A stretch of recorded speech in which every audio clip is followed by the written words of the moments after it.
Hello friends, once again welcome to Hello Friends, my Mr. Robot in Review show. Don't know what happened last episode, the first one in 4K. It's been blowing up, I think 60 views in the first day.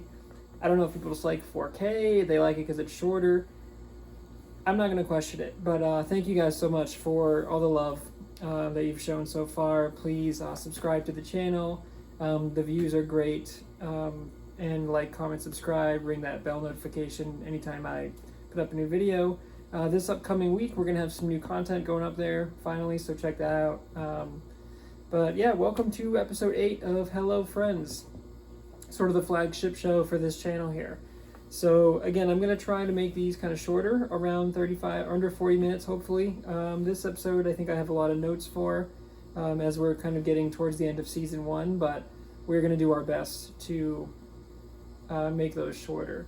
Also, don't know why I didn't realize I couldn't just move my chair over here. I've been sitting on the floor the first 7 episodes like an idiot, so this is kind of a peek behind the curtain for anyone who's seen so far. You'll also see my tablet, my notes here, so those are going to be in the shot now.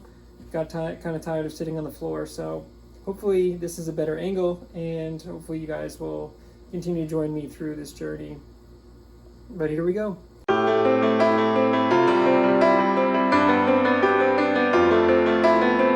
Okay, so the plot is an illusion, season 1, episode 8. Only 2 episodes left after this, so we are really starting to see some big moments, some big set pieces here, and some big characters that come into play. So season 1, episode 8, this one I'm going to call Unraveling, and we will certainly see why in just a bit. So we open to a shot of a pantsless Darlene on a balcony, and of an apartment, really beautiful shot here where it kind of fades in from the side, and there's these white curtains, almost looks like a scene out of a movie. And there's a guy who she just hooked up with. He's kind of buttoning his vest, getting ready to go to work. He walks up to the balcony, and Darlene says, "What if this all went away? The city, the money, all of it." And then the guy goes, "You mean like a zombie apocalypse?" And she goes, "More like a revolution." And he goes, "Look, last time we hooked up, we agreed to check politics at the door." And so this is just like kind of someone she's been hooking up with, I guess, on the side. I don't know if this is I don't think this is her ex when she talked about it with Elliot, I think episode 2 or 3. But this just seems to be like a random dude she's hooking up with. So Darlene says there's no middle anymore. It's just rich and poor. And she's like, "Why can't we just let the world take care of itself?" And the guy goes, "Well, because it's the government or us, basically." And he says, "The world is filled with stupid people, and I get paid a lot to be the smart one." And I was like, kind of a douchey comment, but he's not wrong. The world is filled with a whole bunch of dumb people. So he leaves for work, and Darlene ends up searching the apartment, looking for something until she finds a safe. And so she's looking for the combination. She looks up at the master's degree, the date that he got the master's degree. Turns out that's the password, pretty easy to guess. Darlene, obviously, being a hacker, she's going to figure that out pretty easily. So inside she finds a gun. She takes it, and looks like there's also some jewelry in there, or some valuables. I don't know if she takes that. The only thing we see her take is the gun, and puts it in her bag. So Darlene goes to see Angela at ballet, and Angela's on the phone yelling at Ollie when she walks in. And Angela says, like, "I don't care who you ran into, I don't care what he said." She's like, "Don't worry about it." And she's like, "Ugh." She hangs up, and she's talking to she's talking to Ollie, and he just called Angela, told her about his run-in with Cisco, or whatever Cisco told him. So Darlene says, "Please tell me you're not getting back together." And Angela goes, "Ugh, Jesus, no." She's like, "Just some leftover work stuff." So Angela asks Darlene if she's talked to Elliot, and Darlene says, "Yeah, I talked to him yesterday. Seems like he's pulling stuff together, but you know how he is." And Angela and Darlene say, "Why are they always worried about Elliot?" Darlene said, "Well, he's had a shitty month." And Angela says, "Yeah, try it 20 years. And I was like, "Oh, that's kind of cold," but just hinting at bigger things there. And then we get the Mr. Robot title card.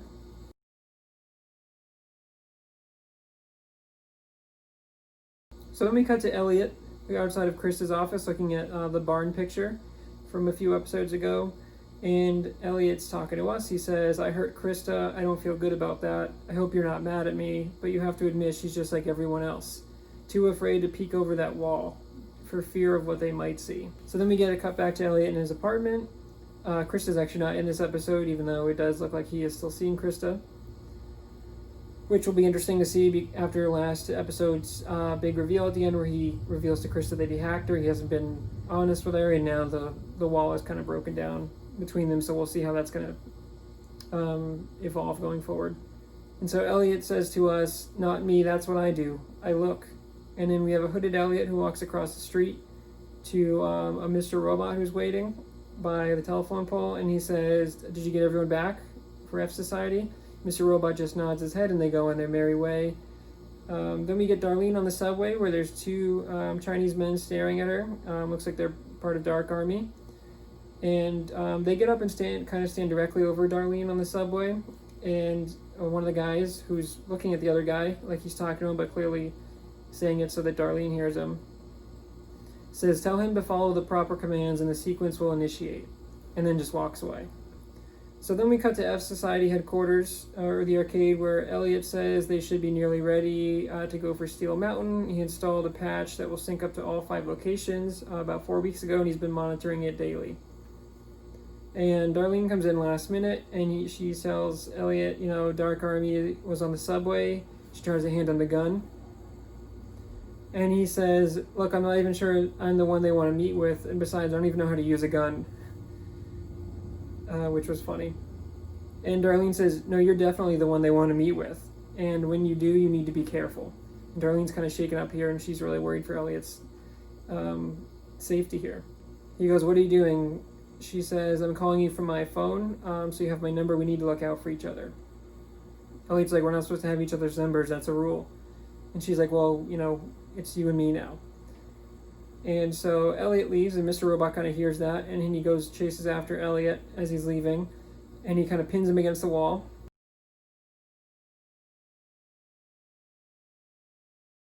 And he says, lose Darlene's number. It's a rule for a reason. And Elliot says, I'm not going to use it. And Mr. Robot goes, she was right about one thing. You're definitely the one they want to talk to. We can't afford any distractions.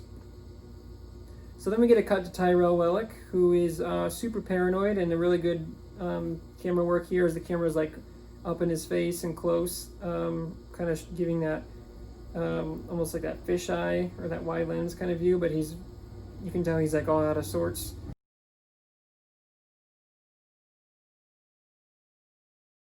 We find out that this is actually the night after the Sharon Knowles murder, so like Tyrell's freaking out a little bit, and he's bumping into people. He bumps into some guy, spills coffee on his shirt, and then the guy's like, hey, what the hell, man? And then Tyrell's like, watch where you're going, when Tyrell clearly is the one who bumped into him. So it turns out that Gideon Goddard is here, and he's looking to meet with Tyrell Wellick. So Tyrell goes to his office, and Gideon is there, and he's like, hey, I just want to let you know one of our employees, who we know as Angela, admitted to the data hack to frame Terry Colby, and that they've completely reworked their data security, and then they've installed what's called a honeypot, which basically is going to make sure that no more additional damage is done. And that's when he gets a text from Lloyd.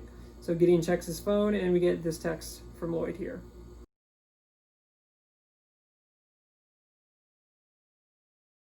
So Tyrell says, I'd love to review your findings, please send me the files. And Gideon says, of course, and he leaves.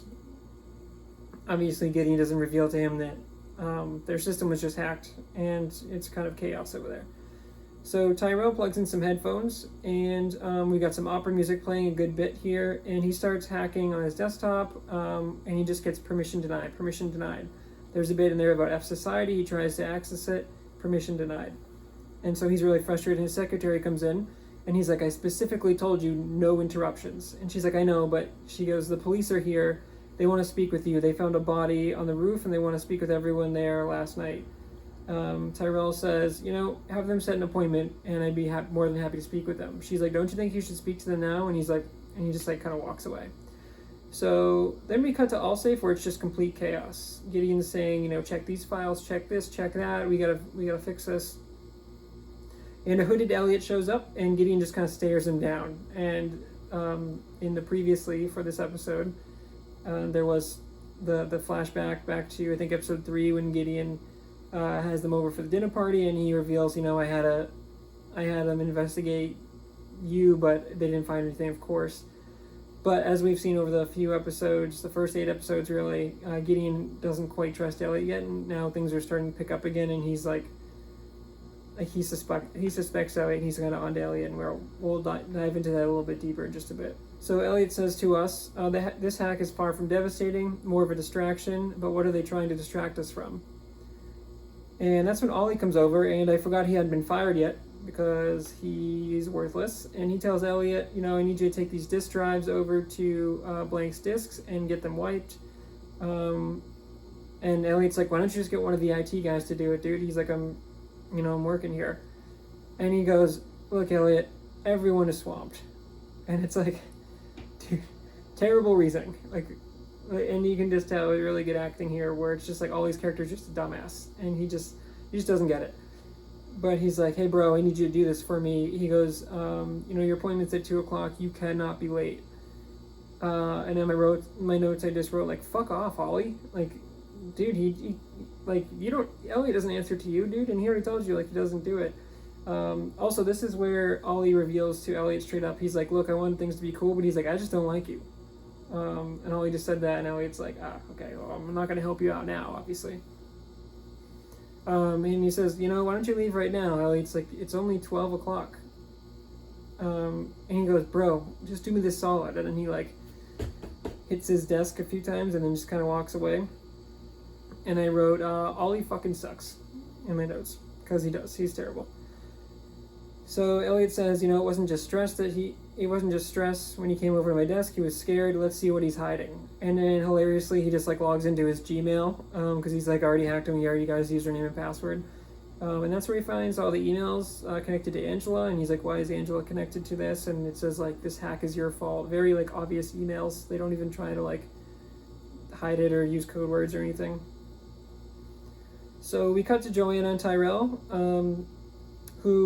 and then it's revealed here that it was actually their plan to kill Sharon Knowles, because they don't say, like, that got out of hand. Joanna's like, no, this is perfect. She says, Scott will not allow another scandal at E-Corp. He'll decline the position, leaving Philip Price to name you CTO. Joanna says, we've worked so hard to get to this point. Don't unravel now. And because Tyrell's, like, freaking out, and he's still stressed out, and he's worrying that everything, like, they're going to frame him for the murder, and they're going to find out, and even though he wiped his prints, and he's getting really scared of getting thrown in jail, and probably Joanna too. So then we got cut back to Elliot meeting with Angela.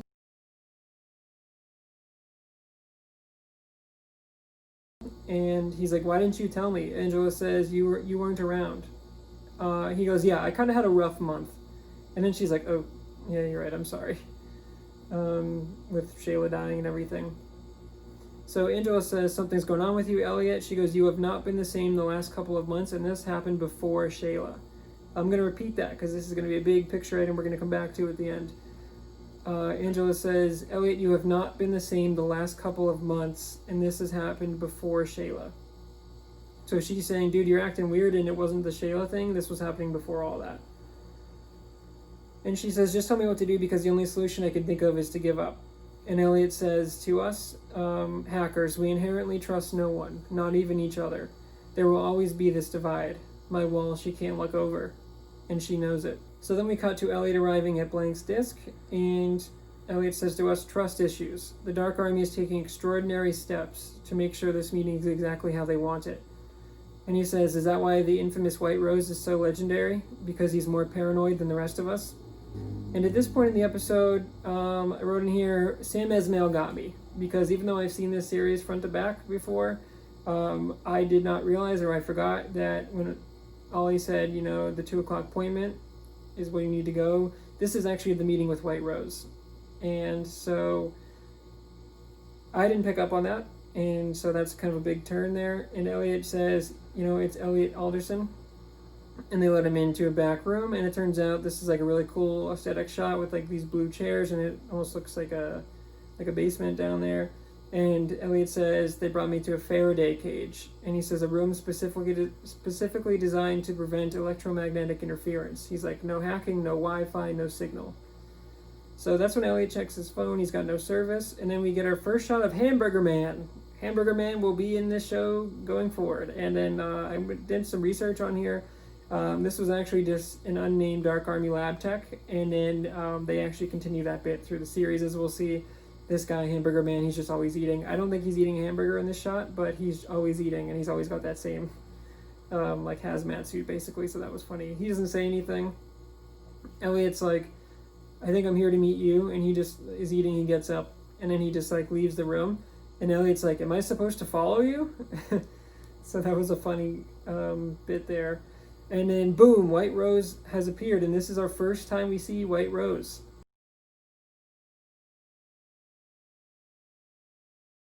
And it turns out White Rose is a woman. And it's crazy because the White Rose is just kind of standing there. She comes in from the other sliding door. And this is my favorite shot, my favorite scene of the episode. It's just electric, no pun intended there, from the beginning. And White Rose, played by B.D. Wong, just steals the show and just incredible. So we'll see here. This is fucking awesome because after knowing what happens the rest of the series, anytime White Rose is on screen, it's awesome. So White Rose says, are you just going to stand there, or do you want to hand me those drives? And White Rose's watch beeps, and White Rose says, this meeting has started. I manage my time very carefully, Mr. Alderson. Each beep indicates 1 minute of my time that has passed. I have allotted here no more than 3 minutes. So they have a 3-minute meeting, and every time her watch beeps, it's a minute's gone. So White Rose starts unscrewing the disk drives there. Elliot says, are you sure you're going to do that? Are you really going to do that? And she goes, I suggest you pick better topics for conversation. I have 17 more items on my agenda today. And Elliot says, okay, the evil court pap, we should go through with it this time. And White Rose sighs, and she says, you are turning out to be a grave disappointment. And Elliot's kind of getting owned in this scene here, and it's not too often that we see Elliot not have the upper hand in these scenarios. So Elliot says, we had everything ready to go when you pulled out last time. And she goes, dwelling is so inefficient, wasting more time talking about things I already know. And Elliot reveals, he has a plan to take down the 5 backup facilities for E-Corp, and White Rose is like, you are the one who lacks focus. You focused on Terry Colby. All you did was open up suspicion, specifically for Gideon Goddard. Elliot says, so that's why you hacked AllSafe. To monitor, and she goes, yes, to monitor his activities when we found out he turned your infected server into a honeypot. Elliot had no idea about this. The watch beeps again. White Rose reveals there's 1 minute remaining in this meeting, and Elliot says, wait. And she goes, the concept of waiting bewilders me. There are always ticking clocks. There are always deadlines. That's why you must manage your time. And Elliot says, we'll find a way to take down the honeypot. She goes, 16 seconds ago, you were not even aware there was a honeypot. This does not inspire confidence. And she says, you have 50 hours and 23 minutes. At that point, we will initiate the hack. White Rose says, after I leave, Mr. Ellison, you will never see me again. And Elliot asks White Rose, why are you doing this? Why are you helping us with the hack? And White Rose just looks at him, the watch beeps one more time, and just walks away. Badass scene. An amazing 3-minute scene. I put in my notes here, what a 3 minutes. So Elliot starts talking to us. He's like walking quickly on outside now, saying he needs to get Gideon's phone. He goes, damn, she infected me with her time paranoia. Because he says like 50 hours, 20 minutes till the hack. 50 hours, 19 minutes till they hack. He says, I wish I could be an observer like you, that I could think more calmly. And then everything just slows down, and there's like this nice music playing, and everything's in slow-mo. Elliot says, do you know more than me? The person I created knowing more than me, that would be interesting. He said it would be so much easier just to pay attention when I needed to. He says it would be so much easier to just, and then he says, arrive at the conclusion. Is that what you do? And I was like, oh shit. Big picture line here. And this is not something I picked up on the first time I watched. But he says here, it would be so much easier to just arrive at the conclusion. Is that what you do? That's going to be big. And I'm going to try and go back and take notes of all the references or the foreshadowing. that Sam puts in here when we do the finale, and I'm just going to kind of reference back to those because it's really amazing the writing that Sam was able to put in there. But I don't want to spoil anything again for anyone who's watching this for the first time. So we cut to Allsafe where Elliot is eyeing Gideon. He reveals to us that someone sent 100 large files to his phone, and so it killed Gideon's battery, so he's going to plug it into his computer to charge it. And then hello F Society, we get another F Society video. I think this is Darlene. It sounds kind of like Darlene, but they hack the smart TV in the the business room or the lobby, or the meeting room I should say. And there's a funny line here where Lloyd says, "Oh, F Society knows us." He's like, "Oh, nice." And the entire office gets up. It's only playing on that one TV, so they have to go to that room. Gideon's like, "What's going on now?" And he goes out, and Elliot slowly, and the meeting room is right next to Gideon's office, and everything is glass, except for the one wall where the TV is, luckily. So everyone goes in that small room. Elliot kind of slowly goes around, and he goes over to Gideon's office. F Society in the video, we cut to that room, and they say Gideon Goddard is a slave to the corporate overlords. Gideon's like, shut this off, and Lloyd is trying to turn the TV off. He's like, the remote's not working. They hacked our smart TV, and he goes, and it's on our website, and it's on YouTube. And I was like, damn, they've really taken over. And Elliot changes the passcode on Gideon's phone, but he states he has 90 seconds to enter on his computer or he loses everything. And so the video ends, and you'd think Darlene would know, make a longer video, but I don't know if that part wasn't added or just to add the suspense. But this is an intense scene where the video ends, and then Gideon is like, "Where's Elliot?" And it's all glass, so he sees Elliot going back, and Elliot gets back to his computer, and Gideon sees him and immediately gets out of the room, and he starts going over to his computer, and Elliot's trying to type everything quickly. And I was like, what a scene this is. But what happens is Elliot enters the password, minimizes the screen just as Gideon comes over. He says, "What are you doing?" And Elliot just goes, "Oh, working on a local backup." But his screen is empty, so I'm like, his desktop is empty, so I'm like, that's not a good look. We get a later shot where there's actually 2 windows on his second monitor, so I guess that is believable, but it looks sketchy. So Gideon says, "Why weren't you in there with us?" He goes, "Every employee here is watching the single worst thing to ever happen to this company, and you were at your cubicle." And he goes, "Doing what?" And I was like, yikes, dude. Gideon is on to Elliot, and he is in some trouble. Our poor Gideon, he knows too much now. And we just found out that White Rose knows about Gideon, and he's the one who's suspicious. So now Elliot needs to decide, does he side with Gideon, does he side with White Rose and F Society, which it sounds like he's leaning towards. And it's not looking good for Gideon. So, of course, Ollie of all people comes over, and he says, Evil Corp is on the phone. And Gideon says he's got to take the call. And Gideon says, "We're not done here." And he walks away. And Elliot pulls up the screen, and he says, "You thought I didn't enter the password in time, did you?" He's like, "I did. I just had to minimize it for Gideon." And he ends up going in there, and he puts in a request to remove the honeypot from server CS30. And then he reveals to us that when he hacked Gideon, he saw a good, honest man. And he says Gideon was only doing this to protect his people. He goes, "I'm doing this to protect everyone." And he hits enter. He puts the submit request to remove the honeypot. It says it should be done within 48 hours. And then we cut to, hello, Tyrell meeting Mr. Robot.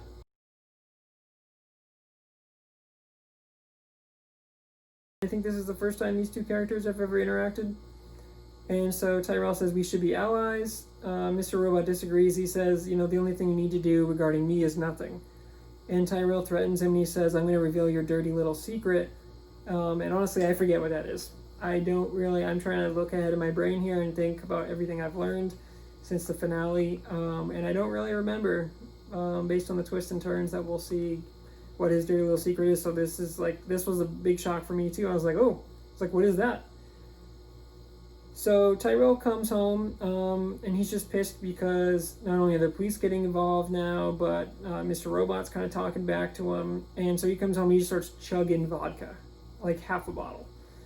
And Joanna's just sitting there. And I like these scenes where Tyrell is kind of freaking out, and then Joanna's just calmly sitting there, and she's like, like she's the calm one. She's the brains of the outfit, or the operation.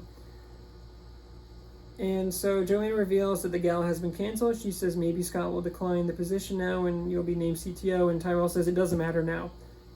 And Tyrell says we've been blinded by a myopic focus on the wrong players. And he kind of gets on his knees there, and he looks like he's seen the light, where he looks a little delusional. He's on his knees in front of Joanna, almost like begging her. And he says, we've been focused on what's in front of us and not what's above us. And she goes, and what's above us? And he says, God. And Joanna just laughs. And she says, she just says, oh, Tyrell. And he's like, he says, you've pushed me to this point. And so he's kind of putting the blame back on her. Very, very clear unraveling here. Again, reason here that we want to see, not only is Elliot kind of unraveling or the plans here, but we see Tyrell unraveling kind of our main characters in this episode, or it's all kind of falling apart. So 2 detectives show up at the house. The doorbell rings right after that. Obviously Tyrell is just drinking, and he is not in the right headspace anyway. So 2 detectives show up at the door. They say, we need to question you both in the murder of Sharon Knowles. And they go, Sharon Knowles? They're like, Sharon Knowles died? And they're like, yes, and you guys were both at the party last night. We need to question you. So they're like, yeah, come on in.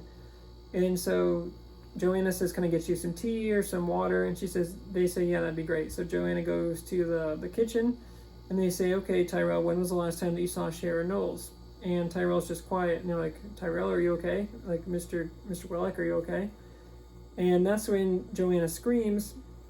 Turns out she took a pickle fork and stabbed herself to induce labor. The water breaks. Really messed up. But basically, Tyrell is like, oh, we gotta go, the baby's coming. And at first I thought this was like fake water that she just spilled, but it's very clear. Then when we see the knife, it's clear she stabbed herself to induce labor, which is super fucked up. Tyrell's like, the baby's coming, we gotta go. And the detectives are kind of like, dude. And then at this point I'm thinking like, all right, this is weird, but considering they don't have really a suspect yet, would they assume that it's them? Or would they just say, oh, this is terrible timing, like we don't want to overstep, or we don't want to follow you to the hospital to question, just go to the hospital, whatever. And so right before the scene ends, Joanna says in Russian, she goes, I will not let them take us. Which is funny because earlier, they're in the kitchen too, but earlier she said something in Russian at the door, and they said, ma'am, in English, please. But they didn't say anything this time, so. Again, seems sketchy, but we also know that he committed the murder. These detectives don't necessarily know that at the time. So then we cut to Elliot meeting Darlene in the front of the Ferris wheel at night, and he goes, in exactly 43 hours, the honeypot will be gone, and we're going to pull this off. And he says, how did the meeting with the climate control guy go? And she says, great, but she's like, I'm smart and I can do things. And Darlene lets out a scream of joy, and she says, Elliot, you are the best person I know. I love you so much.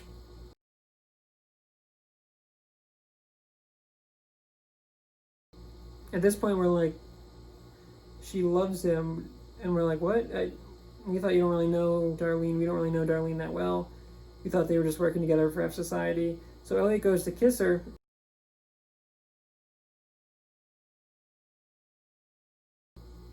They're kind of riding the high of the moment, and Darlene's like, what the fuck, Elliot? She goes, what's wrong with you? And then he says, like, oh my god, I'm so sorry, I just thought. And then she starts to kind of cry, and she says, oh my god, Elliot, did you forget again? Did you forget who I am? And this is a really, really powerful scene.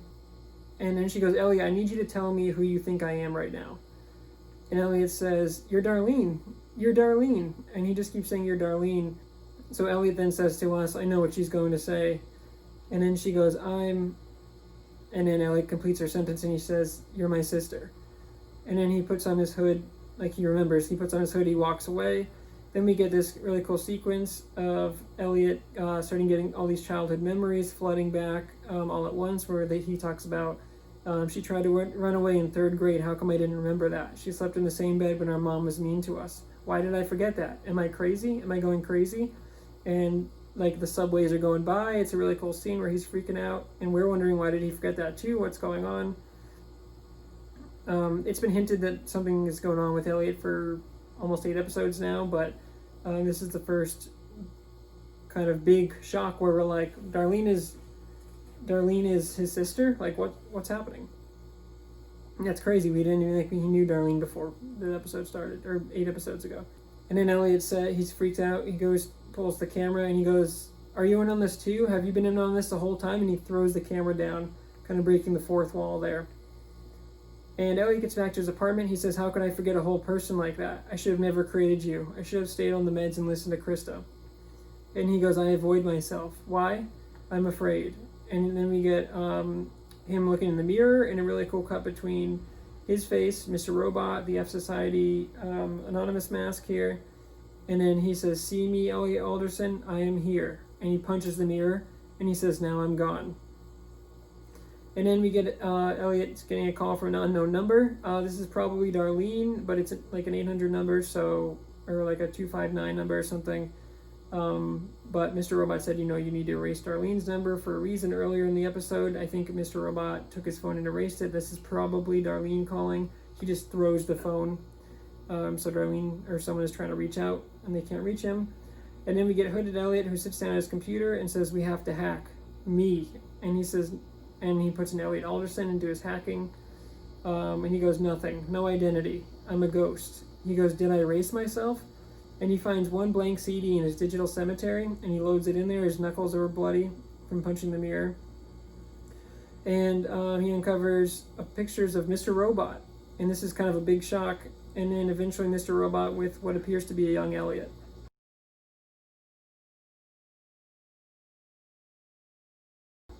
And lots of pictures of Elliot. Elliot kind of freaks out. He grabs his picture from his shelf, and then it's a picture of them at the beach, and it turns out it's Mr. Robot, his mom, him, and then there's a girl in there who we now know is Darlene. And there's a banging on the door. Elliot's freaking out, and there's a really cool sequence where he's kind of hitting the next key on all the pictures, and it's like an echoed, or almost like when a flashbang goes off where you can't hear anything around you. It's kind of like that. And there's like a bunch of pictures there. There's a banging on the door, and Mr. Robot shows up, and he goes, "I think we should talk." Cut to black.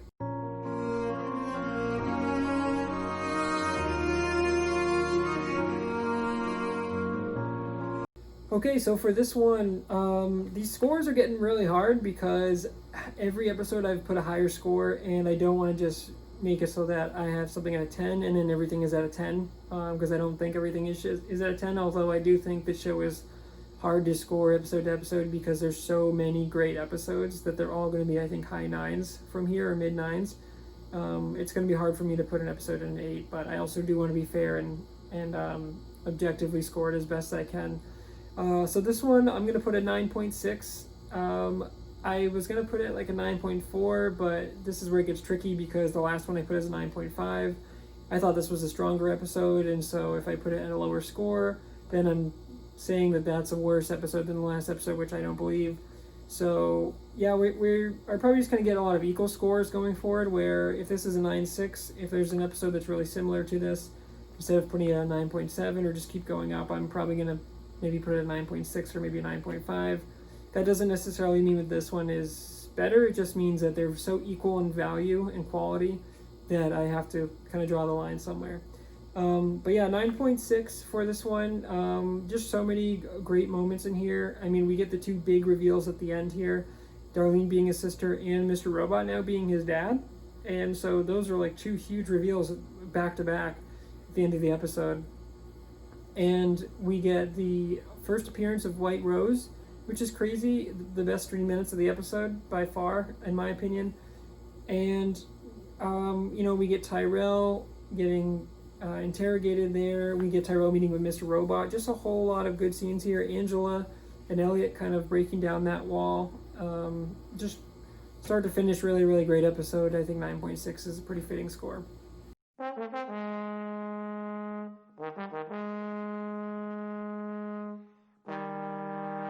Okay, and the White Rose Award goes to White Rose for the first time. B.D. Wong. Only 3 minutes of screen time, but I thought the most incredible 3 minutes of the episode. Elliot was really good in this. Again, these episodes can be hard to give someone an outstanding performance because there's so many strong performances. I thought about giving it to Elliot because he's in a lot of the episode, but I'm trying not to give it to Elliot every episode, even though most episodes he's deserving. I just think this episode is all about White Rose. They've been building up White Rose for a few episodes now, and then White Rose is 3 minutes in the location, and just the whole context where she says, I live by a set schedule and this time, and you got to manage your time. And Elliot says to wait a couple of times, and she's like, I don't believe in waiting. Really, really just amazing. B.D. Wong just kills this role, and we will see more of B.D. Wong as White Rose as the series goes on, but not too much. I don't know exactly how many episodes White Rose is in, but I know it's only a handful, so anytime White Rose is on screen, it's exciting. So the White Rose goes to White Rose. All right, so that's it. We are now 8 episodes down to season 1. We have 2 episodes. Next week is the penultimate episode, which is typically the best episode of a season, just in terms of series in general. But yeah, it's kind of crazy to believe we are almost done with season 1 already. And as we can see, things are just continuing to build. The reason I really wanted to name this episode Unraveling is because, and I kind of hinted at it earlier, Elliot starts to unravel here, Elliot's mind here, with not only the reveal that Darlene is his sister, and he's forgetting, and he's wondering, how did I forget that? What's wrong with my brain? Did I erase myself? He then gets the big reveal at the end with Mr. Robot being his dad, what we think is his dad. We'll find out more about that. So he's unraveling. Not to mention Gideon is on to him. So Gideon is sort of unraveling in his own way. And Tyrell was obviously unraveling because, they thought they would just get away with a clean murder and he would be CTO. Now it looks like the cops are on to him, and how long can he really escape them? And, it's going to add up that everyone else is telling something and Tyrell keeps avoiding the police, or it's going to look really sketchy and he's going to become a prime suspect if he keeps to avoid law enforcement and not just answer their questions. I'm not really sure why he didn't just answer the questions for the detectives and just say, we don't know anything, we know Sharon Knowles, blah, blah, blah. But I think because he was so mentally unstable and he was unraveling, he probably would have revealed something or just freaked out or been paranoid. Paranoia is also a big theme here. But so again, thank you guys so much for watching. The rest of the episodes are going to be in 4K. Any content I make should now be in 4K. I probably should have been filming in 4K from the beginning, but I didn't realize it was just a setting on my phone. But I hope this one feels a little bit longer. I'm gonna try and edit it down. Hopefully this is another shorter episode. I'm gonna try to make these under 40 minutes. But thank you so much, and thank you for sticking with me on this journey. We still have a handful of episodes to go, but it's getting exciting. It's ramping up, and I'm so excited to get to all of the rest of the episodes, and it's been so much fun watching and analyzing all these episodes to kind of break them down and see just how amazing each and every one of them are. So, and you guys have been amazing for supporting me. Thank you so much. I appreciate all of your time. Like White Rose, my time is important. So until next time, goodbye, friend.